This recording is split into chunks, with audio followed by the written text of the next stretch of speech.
Hey everyone, today I'm joined by Mitch Smiley. He served 38 years of his life behind bars. He was involved with a fight that broke out and resulted in a murder, which he was given 38 years in prison to serve. While Mitch was serving his time, he went to the most deadliest prisons in the United States. Mitch talks about prison fights that went down and stabbings. Mitch sold drugs while he was in prison. He made quite a bit of money from it for being a prisoner. He served time with a lot of different people, and one person that stood out in particular to me that he had an encounter with by putting a Nazi tattoo on their head was Charles Manson. Mitch is now free and has changed his life around. He's doing things a legit way. He's got his own clothing brand and YouTube channel. I'll be sure to put his links in the video description below. Please subscribe to my channel if you want to get more interviews like this, and without further ado, let's get into Mitch's story. Hey Mitch, how you doing, man? All right, how are you? Pretty good, man. You got a really interesting story, and I'm glad you're going to come on and talk to me about it, man. You did a lot of time in prison, and not a lot of people can say that they did 38 years and came out and are doing their thing now. Yeah, it was a little bit of time. Yeah, no, you're right, man. And I think the best way we could get into it is talking about your early life, what it was like growing up, and eventually getting into trouble, and then eventually we'll get into how you got that 38 years. Cool. But so what was your early life like? I grew up in I had my mom, obviously, and then my mom divorced a guy that I thought was my dad. Later on I met him. Turns out he's not my dad, but she married my stepdad, so I grew up in basically till I was about 12. I grew up with my mom, my stepdad, who was my mom was wrapped up in her career. So she was like, that was the 60s. So that was like the women's liberation, and, women can work and they don't need a man and all that kind of crap. And then my stepdad was, he was a Korean War vet, and he was kind of he was an alcoholic and a roofer. He was a hard dude and pretty abusive physically, beat your ass for little stupid shit that, so it was, I didn't really feel connected to, to home life, really. I mean, I was wrapped up in my own little world, kind of. And I grew up, part of my life I spent in San Jose till I was about 8. Then we moved to San Diego, and I grew up in San Diego, which was, San Diego's a pretty cool town. But, I would spend as much time out of the house as I could, really, as a kid. I was an only child, so friends meant a lot, right? So, and then when you have abusive shit going on in the house, you want to get out and hang out with your friends as much as you can. And so I was a fuck up in school. If you learn violence in the home, you learn, you take it to the streets, you take it out, On someone else. Yeah. That's what Yeah, it I seemed mean, to be. so, yeah, I mean, solution to problems was to fight. Then, the neighborhood I grew up in, guys would fight, and I don't know how things are nowadays with these kids. They all want to, they get emotional problems. They want to cut their penis off and shit. But back when I was a kid, if you had an issue with somebody, you would fight, we went from bicycling around town to dirt biking, and then, we got into motorcycles, street motorcycles. And so, because I had a shitty home life, the guys that I hung out with my age and a little older, I always hung out with guys that were a few years older than me. We gravitated towards the biker guys in my neighborhood. I grew up in a town called Lakeside in San Diego, which is, they have an Indian reservation, and it's kind of rural. People have horses and all that. So there were some bikers that lived out there. We gravitated towards them guys as we kind of looked up to them, and that was our goal, to grow up and get Harleys and be bikers.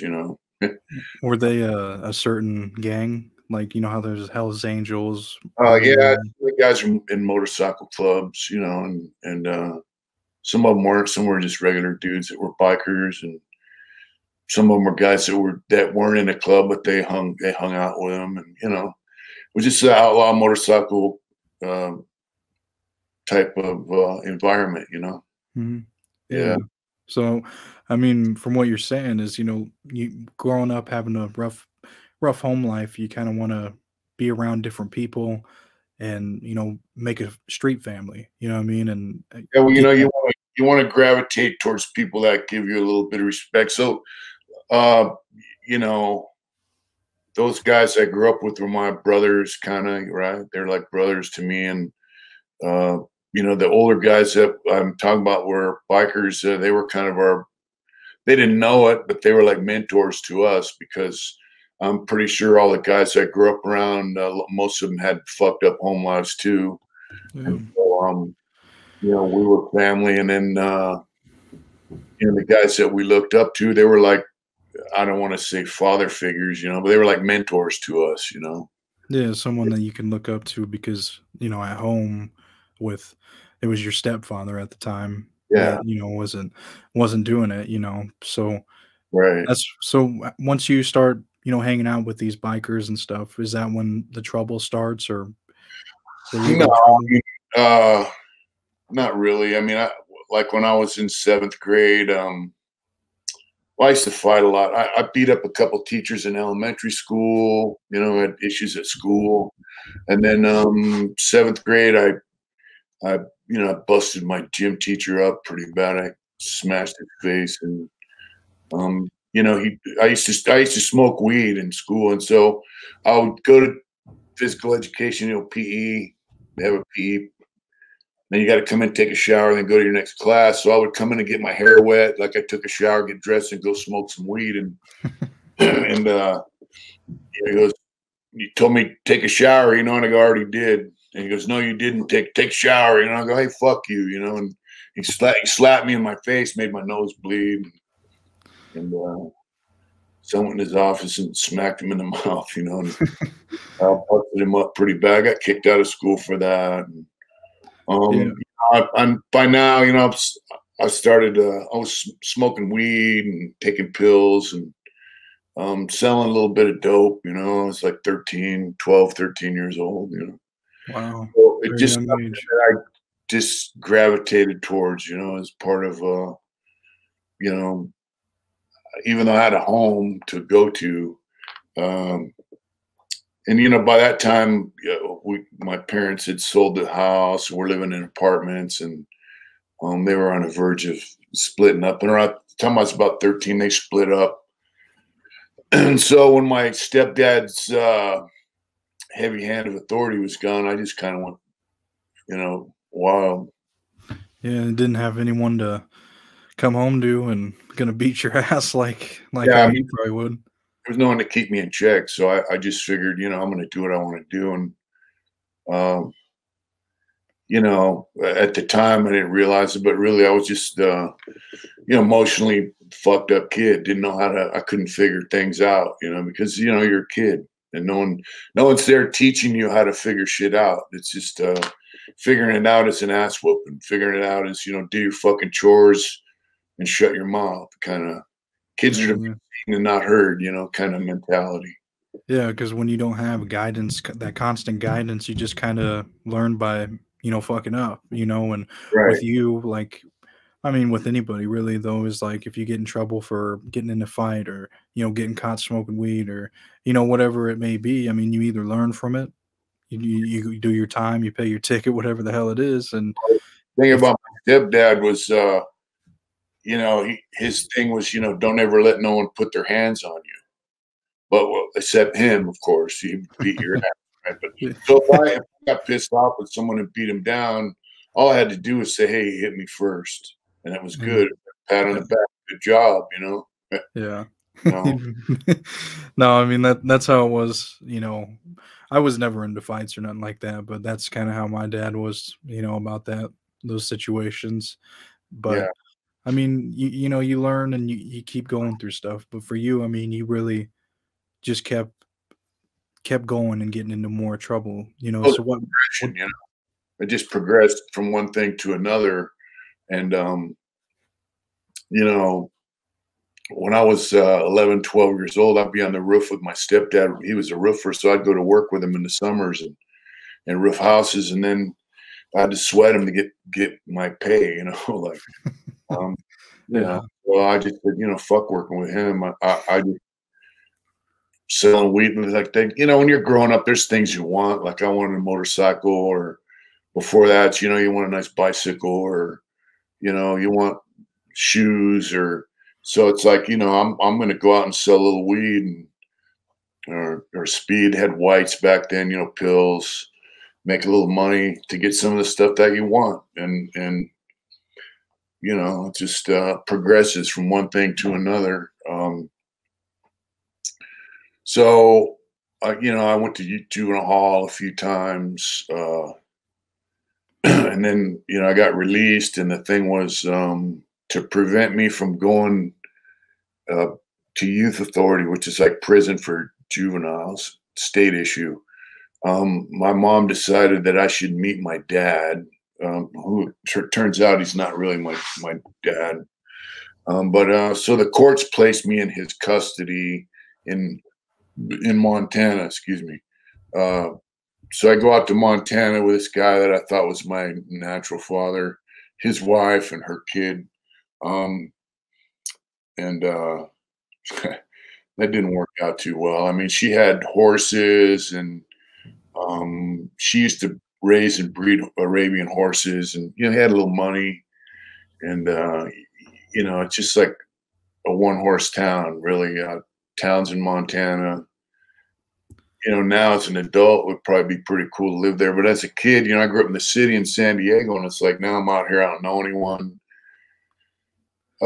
And you know, back then, the '70s, people out there looked at people from California as, you know, you're either a surfer or queer or hippie. You know, that's their mentality of California. You know, so Yeah.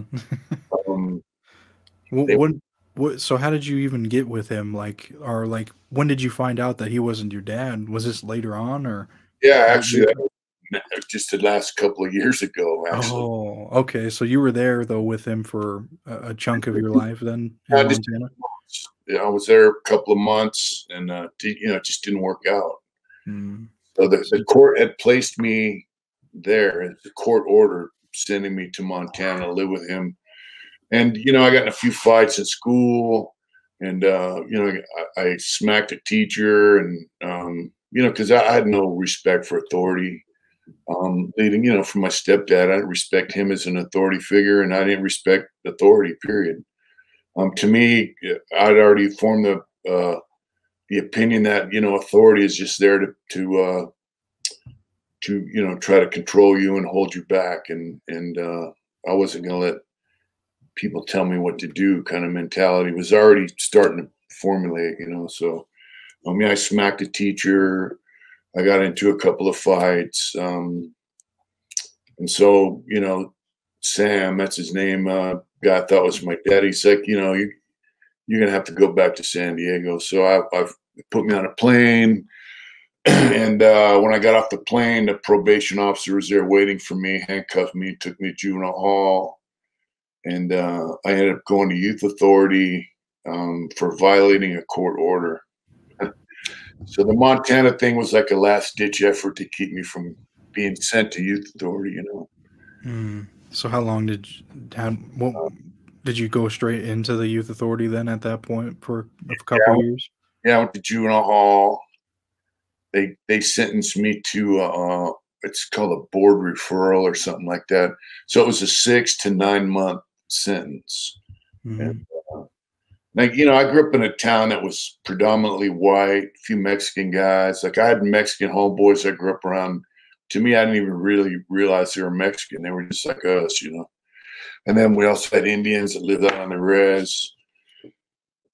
I wasn't hip to gang activity or any of that kind of shit, you know what I mean? So now I'm in youth authority, and you're around, you know, you're around guys that are from LA, Orange County, you know, gangs are growing up. You know, that's when the Crips and Bloods things was just still pretty new.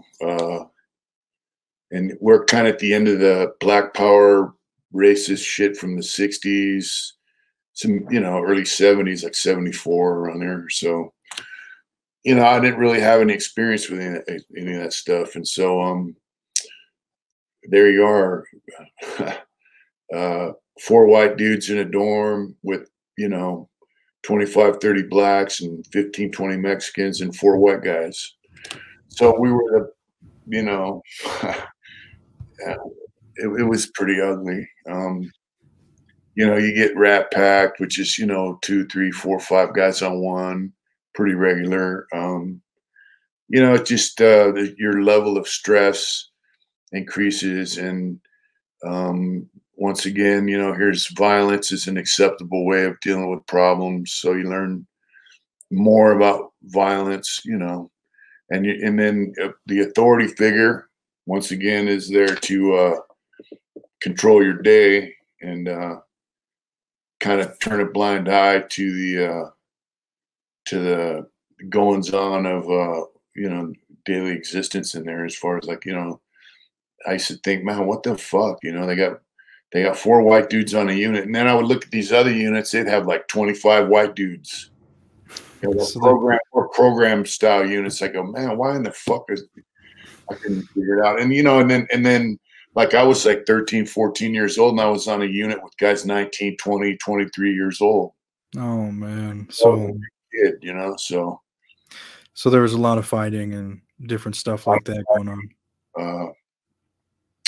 A lot of fighting, but pretty mean fighting, you know.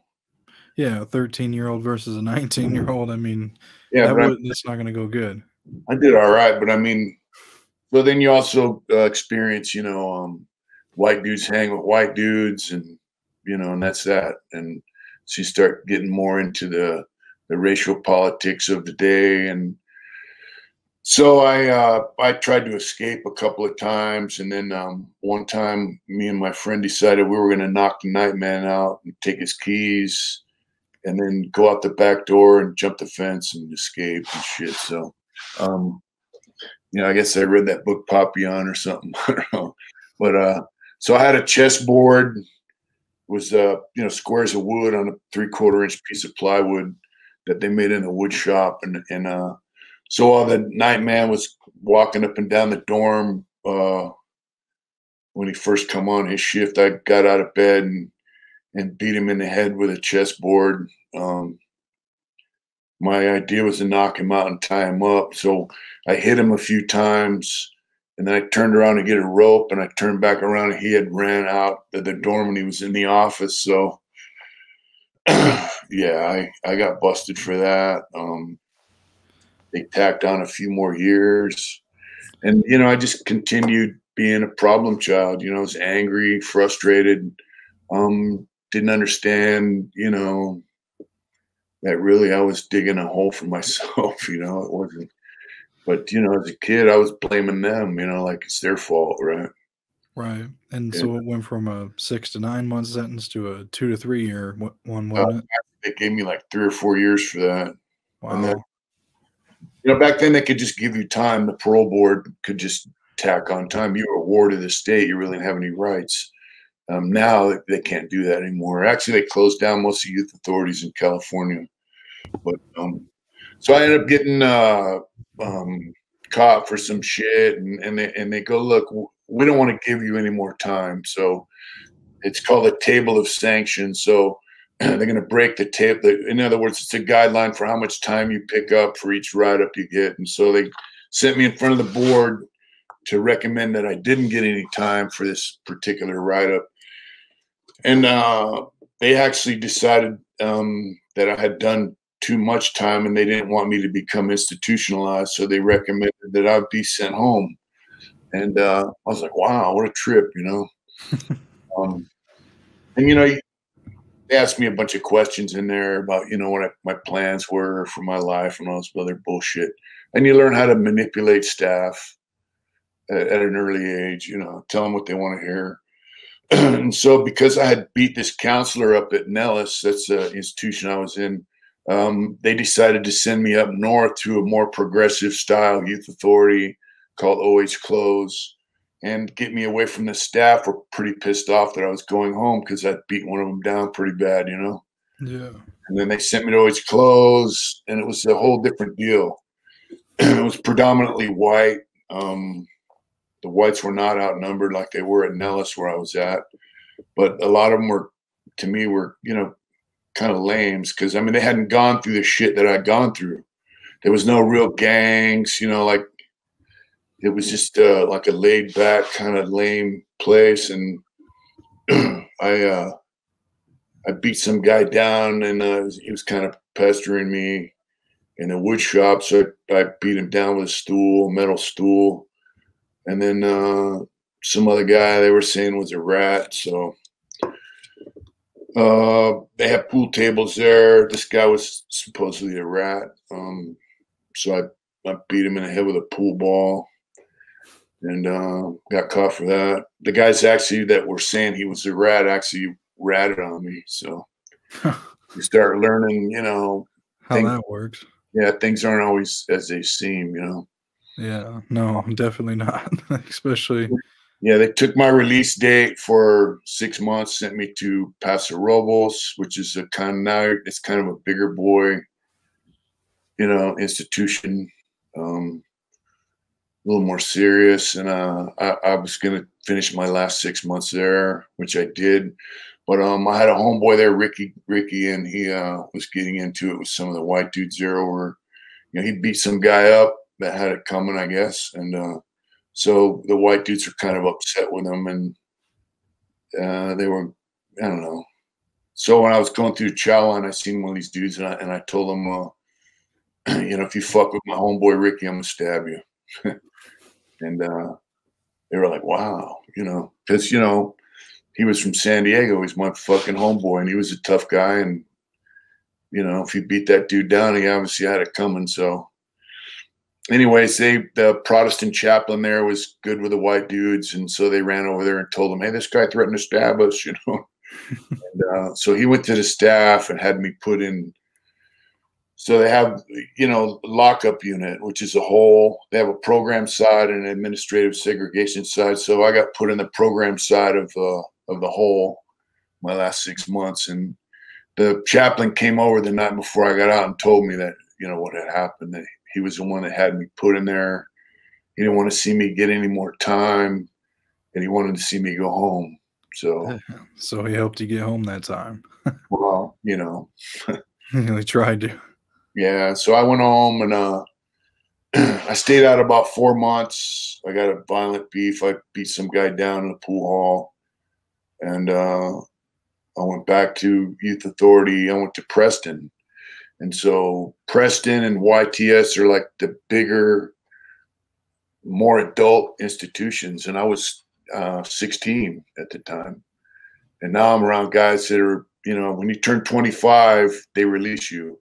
You could be in youth authority up to 25 years old. So I'm 16 and I'm with guys that are 20, 23, 25 years old. Damn. And, you know, these are guys that commit murders, robberies, drug sales, you know. And so now I'm learning more about, you know, criminal behavior. And, you know, we had some riots, racial shit, you know. And you know, most of the guys that were in Preston with me ended up in prison. I think I've seen a lot of guys. I'd say 75% of the guys that were in Preston with me ended up in prison. And a lot of them ended up in prison gangs and shit, you know, because we were getting letters from guys that had paroled and got busted. They were sending letters from San Quentin to us, you know. So, I mean, it was like all youth authority did was prepare you for prison, really, you know. Yeah, I mean, that's what it sounds like, because the relationships and stuff you make with people in there are not going to be good ones, you know, if they're teaching you how they did their crimes and how they got away with it and then how they got caught. Well, mostly just conversation, you know, about, you know, like I had a friend, he was from LA. He was from 155th. He was a Southsider dude, you know, and he had family members that were in prison. They were hooked up in prison gangs, and he would tell me about, you know, when I got out, I'd call him. He'd say, "Yeah, come on up, we'll do some robberies," you know. And Exactly, that's what I'm saying. So just talk about their crimes, and it's like, wow, you know, it's a trip. So I paroled from there after a year, and I got a motorcycle. And prior to that, I've been into skateboarding, surfing, bikes. Now it's just straight, you know, motorcycles. So I got a bike. And I was living with a friend of mine and his mom. She was a biker chick, and he was, you know, he's my homeboy. So, you know, and they're slinging crank, and that's the first time I really got around crank, you know, which is now guys don't really know what crank is. A precursor to meth, the shit they have now, and it was made, you know, in California. It wasn't controlled by Mexico, didn't control the drug traffic on the speed back then, mostly bikers, you know. And so I started snorting crank, and that's like going from, you know, drinking beer to straight moonshine, you know. I mean, it's like rocket fuel. So I started selling some crank and, you know, smoking weed, drinking whiskey, staying up for weeks on end, buying guns, from guys, you know, dope fiends want to sell you guns and, you know, other stolen shit so you can make some money. And so now I've got a house full of guns, crank, a lot of bikers, and violence is more and more acceptable. Obviously, I've been through, so by now violence is like a norm, you know. right. With someone you don't want to, you can't live with it, then you know, you beat them down, stab them, shoot them, whatever. It's just acceptable thing to do. But what I didn't realize is, you know, like I had another crew of guys that I grew up with. They were biker dudes. The oldest guy was like 25. I was the youngest out of that crew. They were just bikers. They would buy bikes, chop them up, make choppers out of them, paint them, you know, and ride them. But they weren't really interested in bike clubs or that kind of shit. They had respect for that stuff, but they were just like regular dudes that were bikers, and they were more into building bikes and riding and, you know, and working and all that. And they were telling me, "Hey, bro, you got to slow down, man. You're going to end up in prison," you know? And I tell me, I don't give a fuck. That was my standard answer. I don't give a fuck, you know? That was the mindset. Yeah, you know, my thing was I'm gonna sell dope and ride motorcycles, and anybody gets in my way, I'm gonna fucking hurt them, you know. So you did get into a lot of fights in between that time up until you did get sentenced, right? You got into all kinds of fights and You stuff. know, a little bit here and there. I mean, but it's more, you know, you got your chest out and you're doing your thing, and you know, you put out an aura like, you know, hey, if things don't go right, you know, you're gonna come up short because I'm gonna fuck you up, you know. And people, I don't know, it's just part of that lifestyle, man. That, you know, No, I it mean, once involved. you're, I was gonna say, yeah, I'm sure once all these outside effects are going on, you know, you got the drugs you're doing and selling them and riding the bike, you know. I mean, it's just, you know, I mean, you're not fully thinking and comprehending all this shit that you're doing. Mindset, like, you know, I'm an outlaw, you know, fuck it. You know, Yeah, I got guns, I got knives, I got dope, I got a motorcycle, and I don't give a fuck. And I got brothers, friends, you know.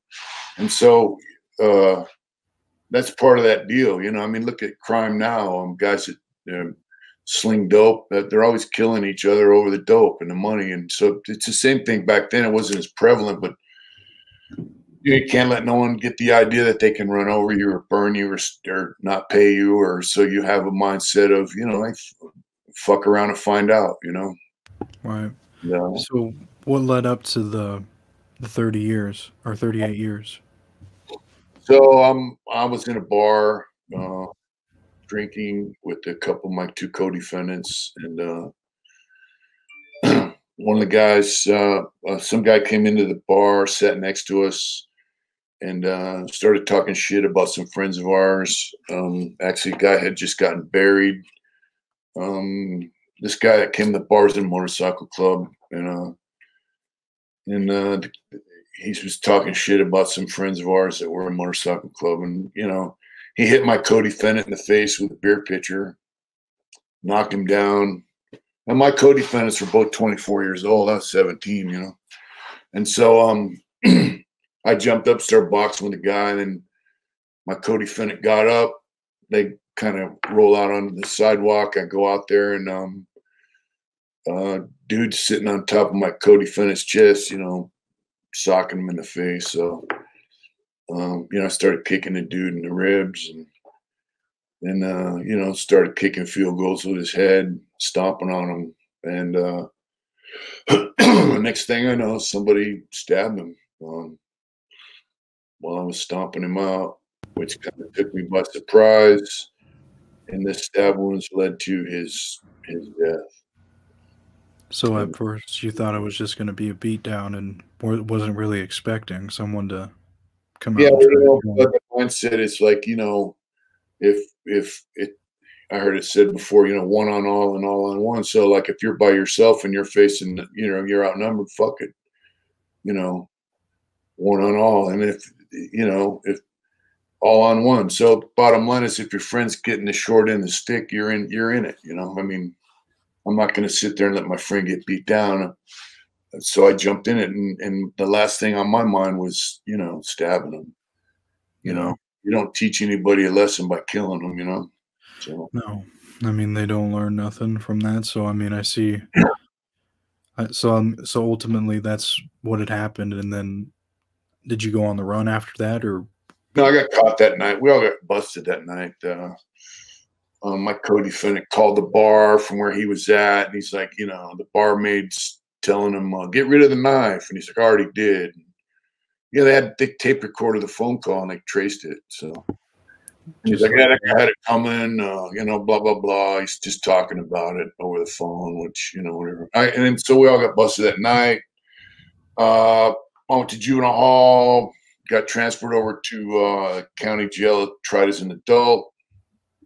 And they offered me a manslaughter, they offered the guy getting beat up a manslaughter, and offered the other guy second-degree murder. So, but it was a package deal. So all three of us had to take the deal or no deal, unless we want to testify. So I could have got 6 years for manslaughter, but the other guys, he didn't want to take the deal because the second degree was 15 to life, Yeah, a long time. We went to trial. And during the course of trial, my lawyer goes, hey, man, they offer you a deal. I go, really? He goes, yeah, they'll give you an assault with a deadly weapon if you agree to testify. And I go, fuck you, And it came back. He goes, hey, they'll let you go. They'll let you go. If you sign a statement and agree to testify, they'll let you go. And I told him, hey, look, man, no fucking deals, And he goes, well, they either want to make a rat out of you or they want to send you to prison. So I went to prison, Were any of your co-defendants thinking about flipping? Oh, I don't know. I don't think so. I mean, what are they going to flip on? But so we all got found guilty. I got found guilty of aiding and abetting a second-degree murder by vicarious liability.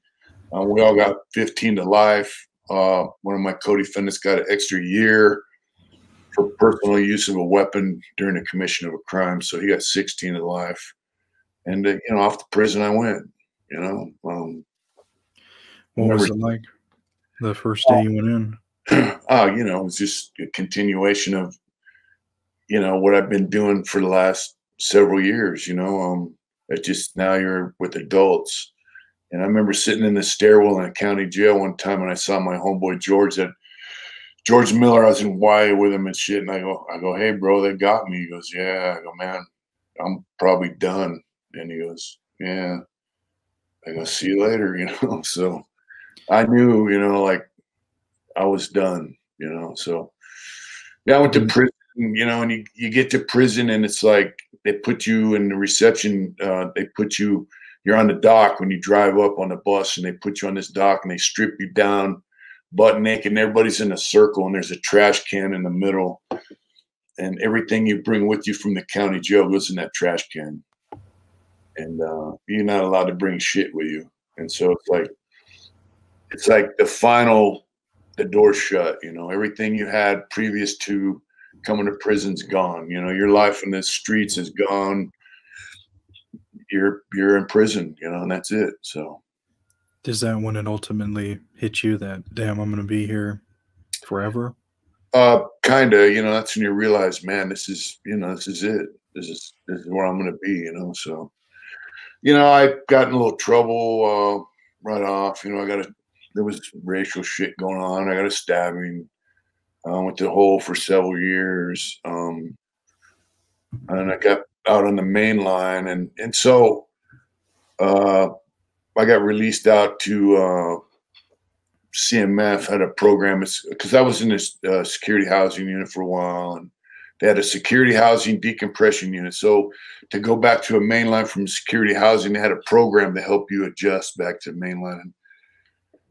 And there were some guys there that were motorcycle clubs and just biker dudes and stand-up guys that have been in prison for quite a while. And prior to my coming to prison, and I kind of gravitated towards some of them guys. And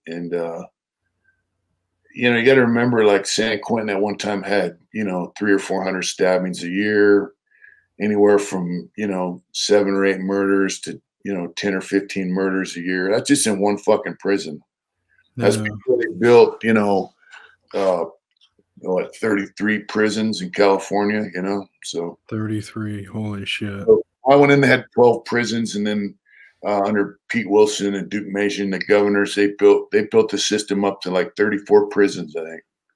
Wow. So almost 180,000 guys in prison in California. Holy shit. So San Quentin, was it the most violent prison, you'd say?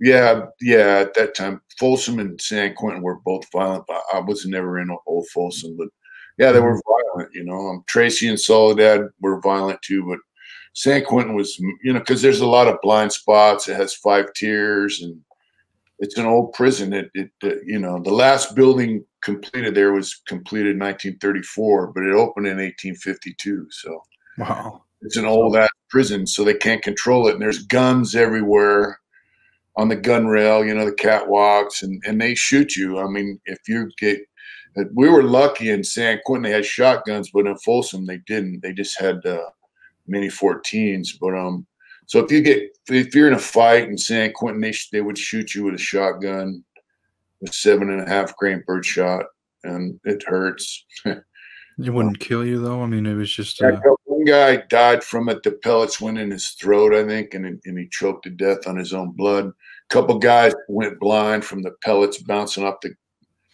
asphalt into their face.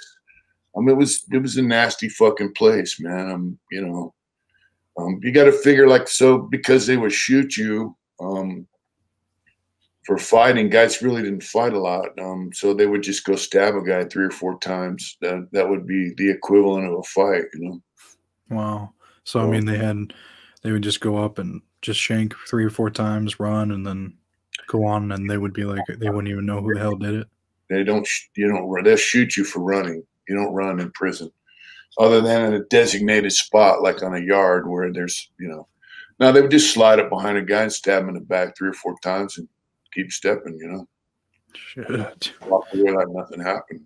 And so I mean, you said 300 to 400, you know, a year. I mean, that's a stabbing a day.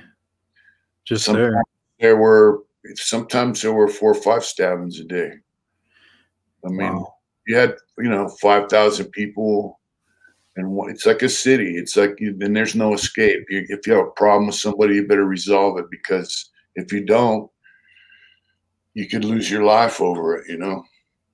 So, or how were you treated when you first went in there as a young kid? all right, you know, I mean, young guys are just as, you know, capable as old guys, but you know, at first I just tried to figure it out on my own. But like I said, once I got out of the hole, I met some older cats, and you know, kind of became friends in this, and I ended up getting in trouble, went to the hole for a while, and one of them's like, "Hey, you fucking dummy," you know. When I got out of the hole, he actually helped me get out of the hole, and then he goes, "Hey, what do you want to do, man? You want to fucking party, make some money, and relax, or you want to be in and out of the fucking hole?" And so it basically taught me how to live in prison, older cats, you know. I ended up moving in with a friend of mine, Dennis, Dirty Dennis. He got busted in like 1970 or 71, so he'd been in prison quite a while before me. Mm-hmm. And you know, they taught me about, you know, like I'm an artist, and I got in a vocational milling cabinet because because I had a life top, I had to go in front of the parole board to get released. Other guys have a set term, like 8 years, 9 years, whatever. They're getting out no matter what. So part of the board thing is you have to have a trade. So I got into milling cabinet, and then you know, back then the prisons had hobby shops, so you could go to the hobby shop. They had a wood section, a jewelry section, ceramics, all that leather. You know, and you order your own wood. You have to buy all your own materials, you know. And then they had a store out front where you could sell your stuff. So I got into hobby, making jewelry boxes, wooden toys, you know, wood products, making a little money. And I was still involved with illegal activity. You know, I was, you know, selling dope and partying, you know, snorting crank, smoking weed, drinking wine. But I was programming, you know. So drugs were pretty easy to get in there, I'm assuming. For some people. If you can't get them yourself, they're always available, you know, for purchase. Yeah, so I mean, people would have their ways, and how do I would okay, so like, how does a prisoner have enough money? Like, can they be like a junkie in prison? Would you say? Can they even afford that? Sure. Really? It Yeah. depends, you know, how much money your mom and dad got, you know. That's right. I'm That's true. always had access to my own shit, or you know, but yeah, that's a major thing. So so I'm programming, and like to answer that question, you know, like guys depend on their mom and dads, their wives, their girlfriends, their friends in the street for money, you know, to buy dope and get loaded. And you know, they lie to them, manipulate them, whatever. Um, I was always one to. I ended up getting married in 1988, and had family visits. So my thing was, you know, I'm married, I have responsibility. So I was doing the opposite. I would make money and take money out to my wife, or have it sent to her. You know, to Yeah, help because I mean, build. you were working, doing your thing with the labor part, building stuff, and then you were also involved with selling drugs as well in there. Yeah, I'm solo dope. The hobby shop made a lot of money for me. Um, some guys made 5, 10,000 bucks a year in prison through hobby. Damn. But you So know, yeah. So I would give my old lady money. Plus, later on, like in Tracy, I worked in prison industry, so I made, you know, like $100 a month there. Plus side hustles, you know. Plus, I was tattooing. You know, I'm an artist, and you know, so whatever it took to make some money. As long as I had coffee and cosmetics, I was cool, you know. yeah, I So was gonna. You brought up the tattooing, and I don't know if it was you or someone else, but I'm pretty sure it was you. Did you tattoo Charles Manson's forehead, the yeah, Nazi symbol? That was you. yeah. So how did you meet him, and how did that go down? Oh, while I was in Vacaville, CMF, doing the programs, my cellie worked in uh, the nut. They have it's a nut ward, you know, basically for nuts. And so Charlie used to go down there and talk to the psychs, and you know, all the psychs are interested in him. He's a big, for a psychologist or psychiatrist, he's a big study case, right? So, and so he had a tape recorder, and he would record a message on the tape recorder and give it to my cellie, who was a clerk, and he would type it into a letter, give him the letter, and keep the tape, you know. And he was going to make a digitally remastered CD out of them all when he got out, but he ended up drowning in a fishing accident. But he was also a musician, so he would have Charlie come over to the cell, play music with him, ask him questions, get him singing, and he would record all that shit on a little shitty tape recorder. And so during this time, there was a guy in occupational therapy is like a hobby shop for nuts. And so Charlie would go up there, and there was a guy, he was a Hare Krishner. And so Charlie used to fuck with him, and he would tell him, is your daddy black, boy? Why are you in a black man's religion, boy? And all this shit. So the guy had enough, and he threw some like paint thinner or something in Charlie's face and lit him on fire. So the stuff Charlie had on his forehead prior to that was kind of like gone. It was like a skin peel, And he goes, "Hey, I want you to put that back on my." I go, "All right, Charlie, sure, whatever." And one day I was tattooing, I seen him walk by. I go, "Hey, Charlie," he came in I go, "Give me some fucking weed." And he pulled his shoe off and he gave me, a pile of weed. And I go, "Squat down here." And I just carve that shit in his forehead. And I go, I wiped it off. I go, "Put your bandana on, man. Get the fuck out of here." And he split, So that's how that happened. Wow. So that's insane. So, I mean, you met a lot of different characters in prison, I'm sure. And Yeah. I mean, him, Steve Grogan was there. He's in the book, the Manson book, I think they call him Clem or something like that. He was a musician actually. And, yeah, he was all right, I guess. I mean, he's out doing well, but, yeah. Yeah. I met Ed Kemper. Ed Kemper was a serial killer there. How did you feel about being around guys like that? I just thought, I thought Ed was kind of a lame, really. He's a big giant dude. He's like 6'8" or some shit. Big, huge guy. Just kind of a lop, But didn't really trip you out? No, I mean, like scare you or anything? I got to figure on the streets, if some guys, it's easy to do stuff on the street. You can, some guy has some weird trip where he wants to go around and be a serial killer, or if some guy's running around thinking he's a gangster with a gun in his hand, that's easy to do on the street. But when you get behind the walls in prison, it's a lot different. It's more up close and personal. Like I got to go up to you. There's no gun. There's no car. You drive by, hit them with it's up close and personal. So a lot of guys that are, you say, "Oh, serial killer." That's then it's, in prison, they're pretty meek and mild, actually. Guys like that are, they're not with the violence. They just have some kind of weird psychological shit that makes them do what they do. I guess that's true, because when you're around these people on the street, yeah, they'll do some crazy shit, run away, they don't get caught. But like, you're sitting around here 24/7 surveillance in prison. I mean, that's a whole different ball game. You know what I mean? You ain't going nowhere. You guys are staying in the same building. Well, it's like, it's up close and personal. And by that, I mean, like, if you want to kill someone in prison, you have to stab them or hit them with a pipe, or you have to get up on it and do it. And it takes a lot of balls.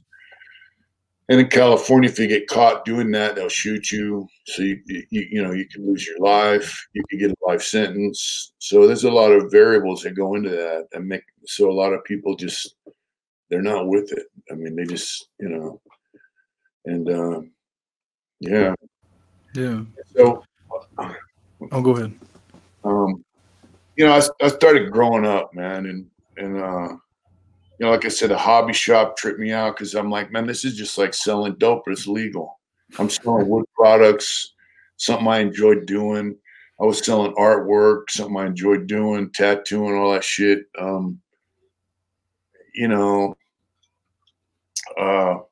And like the guys I grew up around used to tell me, dope was for having fun and making money. And if you ain't having fun, you ain't making money, then you're just a fucking dope fiend. Keep fucking with it, right?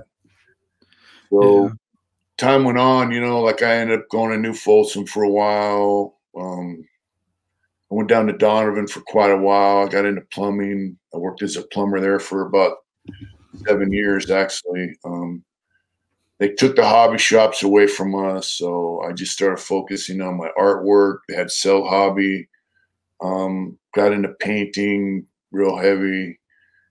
Tattooing I did for quite a while. Then when I realized, hey, I'll probably never get out, I kind of backed off the tattooing and just stuck with my painting.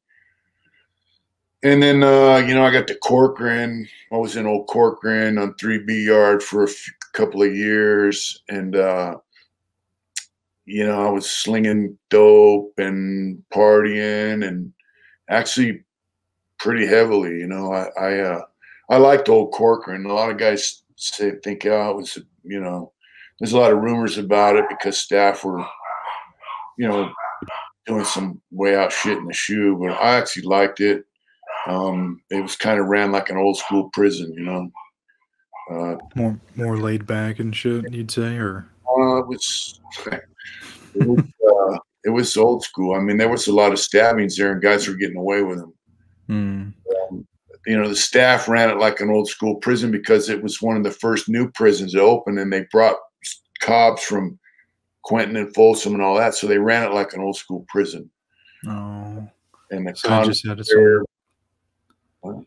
It just had its own kind of culture, I guess. You'd vibe about it, if let's just say the white dudes went out the yard and stabbed somebody, they would lock everybody down, and then they would open the program up and just lock the whites down or the blacks or whoever was responsible for that incident. They would leave them locked down for a while till they figured out what was going on. So that's how old school prisons used to run. Now they lock the whole yard down. There's no. Everyone suffers then at that point. Yeah, the food was good. There was a lot of money, a lot of dope, a lot of handball, handball. And then I got into PIA, working at PIA there in the wood factory. And the guy I was doing shit with, he got busted. Actually, some guy got busted, and that he was sold some dope to. And he goes, hey, Billy sent me a kite from the hole. He said, don't worry, I'm not going to tell on you. And I said, hey, bro, he's already told on you. He goes, how do you know? I said, well, if I get caught, I don't got to send you a kite and tell you I'm not going to tell on you. You're going to know I didn't tell on you because you're not going to get caught. They're not going to roll up on you and bust you, right? That's how you'll know. And sure enough, a few days later, they came and got him and gaffled him up and took him to the hole. And that's when I said, man, fuck this. I'm over it. I flushed a 1/4 ounce of crank down a shitter. Said, fuck it, I'm done. And from that day, I was 97, and then 98, I got transferred to Lancaster prison. I just quit doing everything. I quit drinking wine, quit smoking weed, and just started focusing on my artwork. I got a job in the Arts and Corrections, which is like it's in the education building. So one of the classrooms is like an art studio. Damn. Oh, that's good that they had stuff like that for you to do, so you could focus your energy and your time on something else, more. Yeah, and it was a level 4 prison, and the state buys all the material, art supplies, everything, brushes, paint, everything, and then so theoretically all the art you do in there belongs to the state. But I got a job running the program, teaching guys how to do art. We had an annual art sale every year where we raise money for the Children's Center of Antelope Valley. They help abused children and their moms. And so that was a charity that I was down for because abused kids end up in prison, Yeah, I mean, listen to your story, man. I mean, you came from an abusive home like that. And so I'm sure that's something a cause like that you could really relate to. Yeah. Yeah. And like when I first got a job in there, I asked my boss, hey, what's our annual budget? And she goes, well, $1,800. Like, all right. So I ordered a bunch of art supplies, which in art supplies wise, when you've got 10 or 15 guys going to class, it's not a lot of shit. Right. And then we had our first art sale, which is mostly my art. We made $5,000. Damn. And he was all excited. Oh man, we made $5,000 because we've never even made $2,000. she was excited, you know, and so then the budget came around, and I go, how much money we got for a budget? And she goes, we got $8,000, spend it all. Or they'll take it, you know. So I bought a bunch of shit, and you know, I started teaching guys how to paint and working with art instructors that we used to hire, and doing the annual auctions for charity. And it's kind of cool because you know, guys would work on paintings, and then I'd say, hey, you know, so that one's for the shop, right? Because I'd let guys keep one, do one for the shop, keep one for yourself. Right. I give them supplies to take to their cell so they could paint their cell, as long as they were contributing to the program, you know. So So towards the end of your sentence, you really started having a more positive outlook, I'd say, and staying away from the BS. Yeah, and that program right there really helped because you know, it teaches you to be selfless. You know, you're contributing to a cause greater than yourself, you know.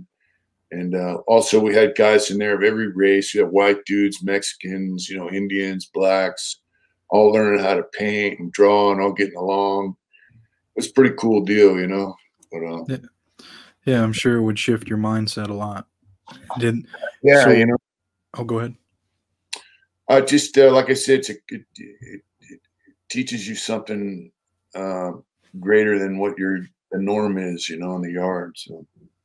So when did you start getting word that, you know, you were going to be close to getting out of prison? What was going on? It was still quite a long ways away, because that was 2003, and I didn't get out till 2017. So, okay. So, you know, my points went down, and San Quentin now is a level 2 prison, which is a low level prison. So I ended up going back to San Quentin, and you know, prison changed, man. The whole mentality of prison changed. There was really no bikers in there anymore. It was more just drugs became just I didn't understand it, but until I got out, I seen what's going on with all the homeless shit and all that. But you know, people just live like we always say, don't ever commit a felony without making a profit. That was our mentality. You know, now it's commit felonies so they can get high, period. And it's just an overpowering thing for these guys, man. By then I've been clean for quite a while. I was just like, dude, I've been clean about 10 years at that point.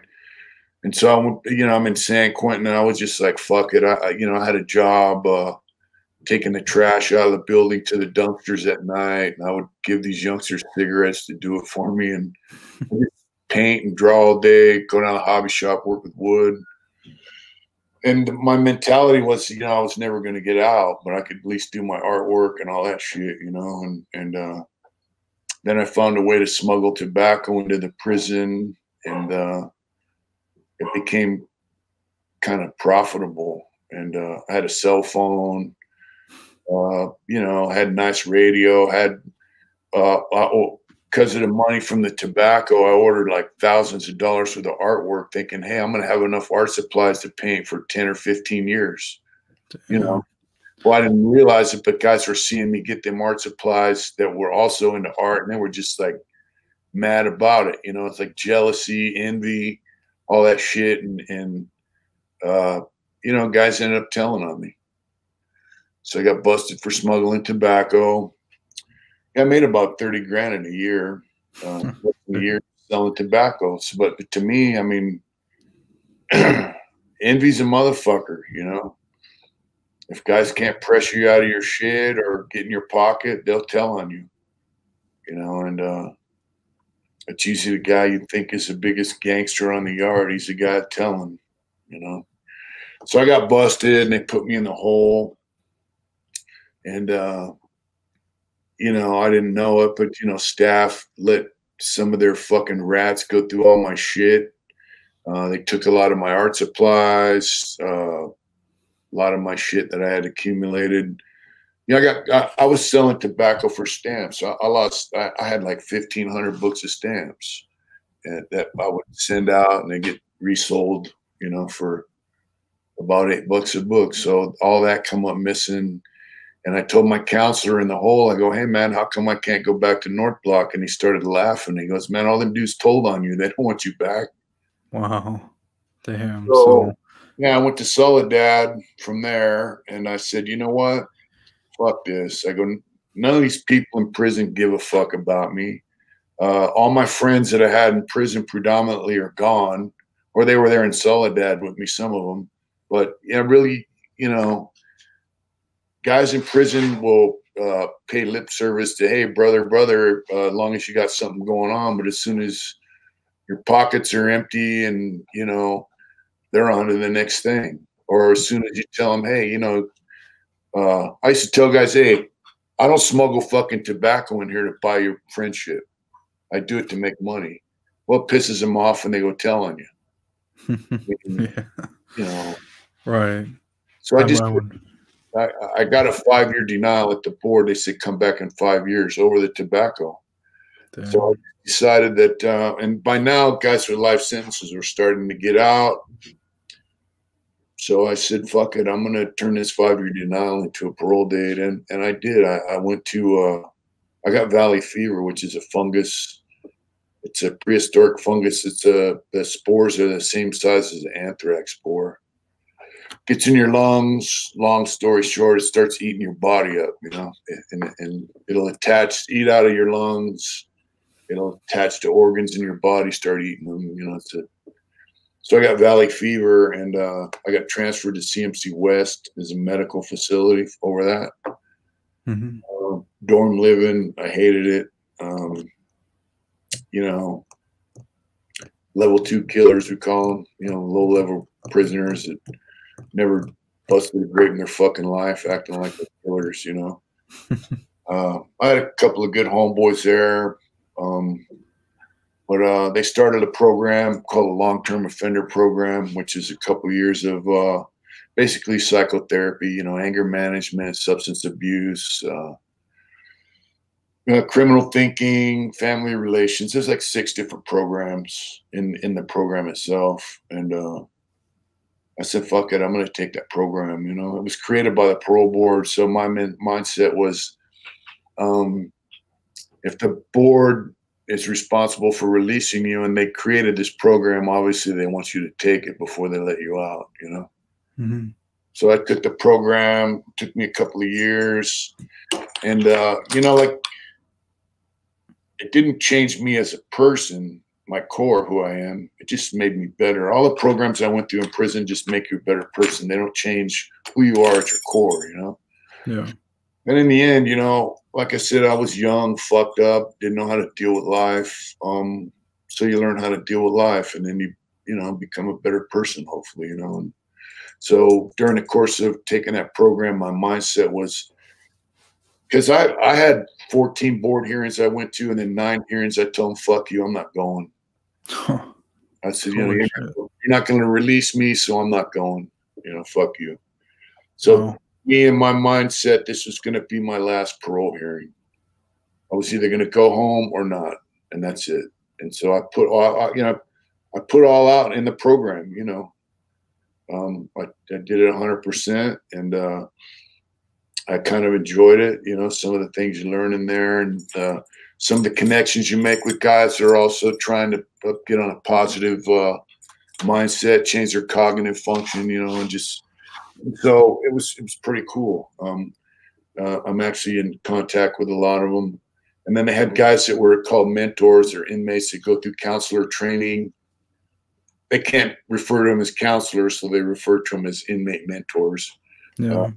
You know, they're like, hey, we got you. One was from Korea. Peter is from Korea. And then my friend Dwan, he's from black dude out of South Central LA. He was a hardcore gangster. You know, turned his life around. They were mentors in the program, and they helped me. Like, hey, this is your story, and this is how you got it. This is it. They gave me a game plan, you know, and so I followed it, and you know, made me a better person. And when I went to the parole board, you know, it helped me get found suitable for parole, and I got my release, you know. Wow. So what was that feeling like when they said, yeah, you're approved? You know, it was overwhelming, dude. It brings you to tears. You know, here you are one day thinking, you know, you're going to die in prison. Next thing you know, you're being told you're going to get released, you know. 38 years, man. Yeah. I mean, for them to just finally say, yeah. Yeah. You know? So you get found suitable by the board, and then the full board in Sacramento, there's 9 members have to review it, and then the governor reviews it. So it took me 122 days after my board hearing to get released. Yeah. So I wrote to this guy that I thought was my dad. His name's Sam. I said, I'm getting out, I don't want nothing from you. I just thought I'd let you know they're going to let me go. And, so then I get called over to the sergeant's office, and he goes, hey, this guy here? I go, yeah. His family member? I go, yeah. It's my dad. He goes, wow. A Mexican guy, sergeant, and he just shook his head like, wow. I go, what's up? He goes, you got a non-contact order with this guy. Because you can't call him, you can't write him, you can't see him. He wants no contact with you. He contacted the prison and sent him a letter I wrote him. And he goes, this letter's been deemed normal contact. You're not in trouble. We just got to tell you can't have any contact with this guy. I go, all right. I thought, wow, that's fucking weird. Yeah. And a few months go by, and on a Friday they call me over and they go, hey, we got a non-contact here. And then now it's a captain. I go, I already got told about this. He goes, well, he contacted the warden, so I'm doing the warden's. So now he's contacting the warden, Yeah, that's weird. No contact. I go, hey, no problem, And then I go from that over to the program office, and my counselor goes, hey, you're going to be released next Friday. I'm like, wow. And so I went to church Sunday, and they had a fucking riot on the yard. On the way back from church, where it was pretty bad. I heard a couple guys died. A few guys got stabbed. So that's how you ended prison, on that note, with the riot going on, and then I paroled from a lockdown off a riot. Yeah. Yeah. Well, I mean, what is? I mean, with the father thing. I mean, I'm still kind of confused on that. Did you? Whatever came with that? Oh, so I got to fast forward several years. My wife, for my birthday, I think 2 or 3 years ago, she got me an ancestry DNA. Oh. So I took that, right? And this guy pops up, says he's my cousin. And so his DNA markers match mine, 1,860. My mom's matches me 3,000. And then my cousin on my mom's side of the family only matches me 500. So I looked this guy up, and on Facebook, there he is. I text him, hey, man, it says you're my cousin, this and that. So anyone who takes an ancestry DNA, if when you take one, if they match you, it'll pop up, Oh, okay. It popped up. It says you're my cousin, blah, blah, blah. And he doesn't know anyone in my family. I mean, nobody. And so he goes, hey, call me. So I call him. He lives in West Sacramento, and I was living in Placerville, which is only like an hour away. And he goes, I don't think I'm your cousin, because I think I'm your brother. Sure enough, man, he's my brother. So while my mom was married to the guy I thought was my dad, she was out, fucking around on him and got pregnant. So ancestry DNA, now I have 2 brothers and 2 nephews, and damn, actually have a pretty good relationship. My natural father passed away in 2011, so I didn't get to meet him. But damn, well, sorry to hear that. But it sounds like you got a lot of family members you still get these new people that you never even knew about. Maybe reconnect with and talk to if we have they're open to it. Ship actually. Yeah. No, so, I mean, so now that you've been out of prison for quite a while, what have you been doing? I mean, you got the clothing brand, right? Yeah, when I was in prison, I heard about in prison you're disconnected from society, so you get bits and pieces of stuff, and you go, wow, and it's always never what your mind imagines. I mean, you're living in a box, and everything outside the box, you get a little crumb. And you think, wow, that little crumb, you turn that crumb into, a mountain, And so I heard about these guys from Affliction. They have a T-shirt line, Tap Out, all that shit. These guys started selling T-shirts out of the trunk of their car. They ended up selling their T-shirt business for like $3 million to I don't know, UFC or somebody bought it, you know. Yeah, And yeah.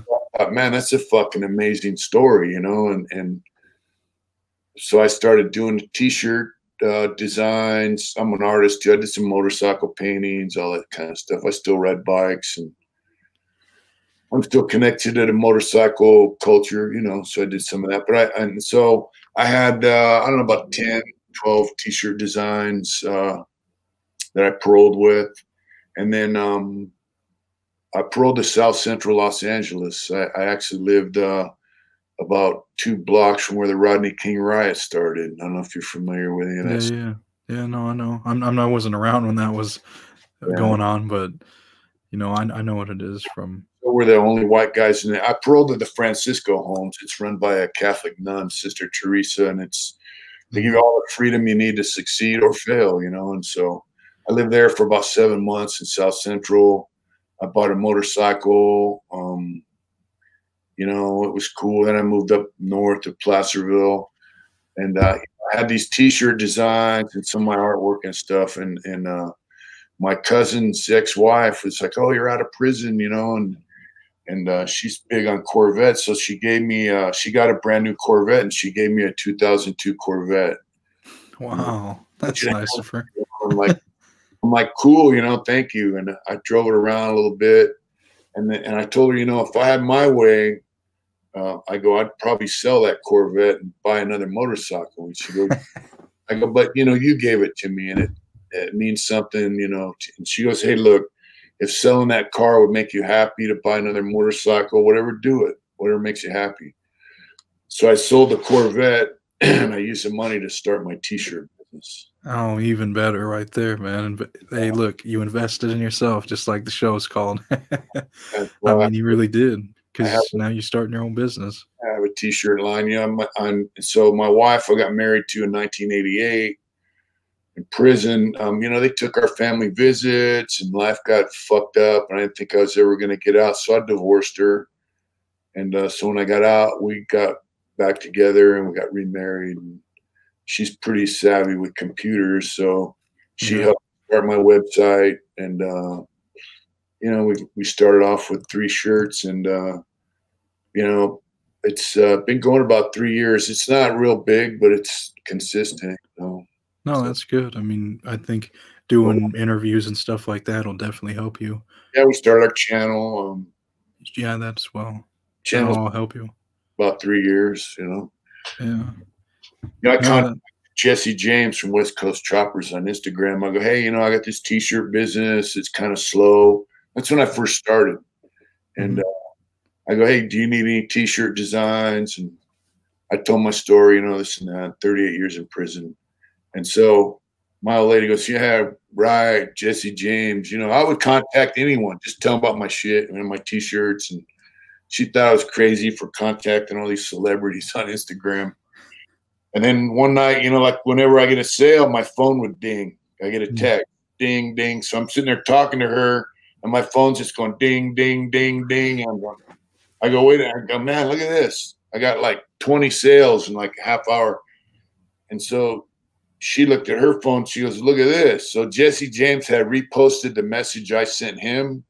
And then he posted, hey, congratulations, you know, 38 years in prison, this and that. And he goes, about your little T-shirt business, you know. So he bought a shirt from me, and he reposted that on his site. And so, you know, I never forgot that. We sold out all our shirts within like 2 weeks over that. wow. The ones we started with a couple hundred shirts, you know. But and from there, it's just blown up, you know. It's a progression, you know, like I was saying, like the progression of, you know, the negative, you know, violence. You know, start off a kid fighting, frustrated, trouble mind, you can't figure it out. It just progresses to the point where I got a life sentence, you know. The positive is the same way. The positive keeps progressing. Yeah, like when I questioned, man, fuck that dope. You know, I just focused on my artwork. People started putting faith in me, allowing me to run that art program. Just from there, it just progressed. And out here in the world, it's the same thing. You know, looking back, I've been out 5.5 years. I'm off parole. you know, it's just been a slow progression, and to the point where, you know, my wife and I just bought a house out here in Arizona. I mean, we got a mortgage, but it's our pad. We got Yeah. 3.5 acres and a house, and you know, No, you're right. I mean, that's you has to start somewhere. And once like, you start doing those little things, they all add up and they keep going and going as long as you continuously put in that work. And I don't think you were crazy for messaging all those famous people because you never know who's going to reach out. And look how much it helped you. You sold out. I think that's a really smart thing to do, actually, just to get any kind of promotion, anything that you can get, because yeah, you tell them, hey, I got a good redemption story. I got this business I'm starting. I need help. And if they have that kind of same background, or if they have a family member like that, they'll completely understand that, bro, and like they'll share it. And I mean, look what he did, So no, you're definitely on a good path, man. You sounds like you keep on progressing. You know what I mean? yeah. Like someone told me, you know, the reason you haven't sold any shirts is not because your stuff isn't cool. It's because people don't see it. So Yep. the more people see your stuff, the more, you know.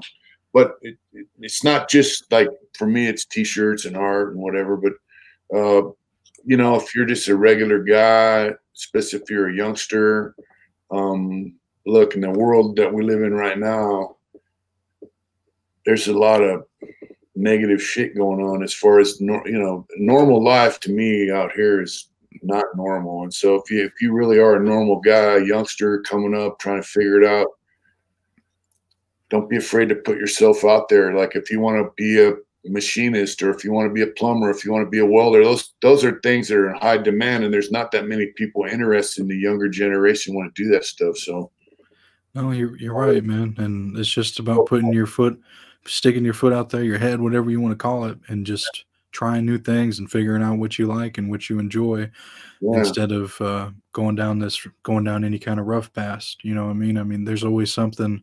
It's easy just to say, fuck it, and then sell drugs or do that. Yeah, it's easy, but look what happens. Look what you go through. it's the easy So way out, you know. But yeah, don't be afraid to put yourself out there and let it be known, because if you don't let it be known, the guy that wants you is not going to know you. that's true. I So mean, if you don't put yourself out there, ain't nobody gonna find you. yeah, yeah. Yeah, well, Mitch, I really appreciate you coming on. And anybody that wants to support Mitch, I'll be sure to put his clothing brand link in the video description. You got anything else you want to promote, Mitch? Yeah, we got a YouTube channel called Hard Intentions, and you know, our T-shirt line is also called Hard Intentions. Yeah, you know, and it's a prison genre basically, but we go live on Wednesday nights and we talk about all kinds of stuff. And we talk about, you know, globalism, new world order bullshit, you know, digital currency they're trying to shove down our throats and all this other stuff. You know, we So- talk about all kinds of stuff, you know. But Sounds like a variety of topics. if anyone out there has a story about, you know, succeeding after prison, contact me, you know. Yeah, well, I'll be sure to put your Instagram, your YouTube, and your clothing website all in the video description. And, thank you again, Mitch, for coming on, man. I really appreciate it. Appreciate it. Well, what everyone think? Mitch has got a really interesting story. He served 38 years of his life in prison, and on top of that, he was in the most dangerous prisons in the United States. He's definitely lucky to make it out of there in one piece. Please comment any key takeaways that you got from this interview. Please share it with someone that you think will enjoy it. Also, please subscribe to my channel if you want more interviews like this. I'll be sure to put Mitch's clothing brand and his YouTube channel in the video link description below so you can go check his stuff out. He's got a really good channel. If you want to support me and my clothing brand, I got t-shirts, hoodies, beanies, and sweats all on my clothing website. I'll be sure to put my website in the description below. At the end of this video, you'll see a playlist of all my other interviews I've done in the past. Thank you again so much for watching.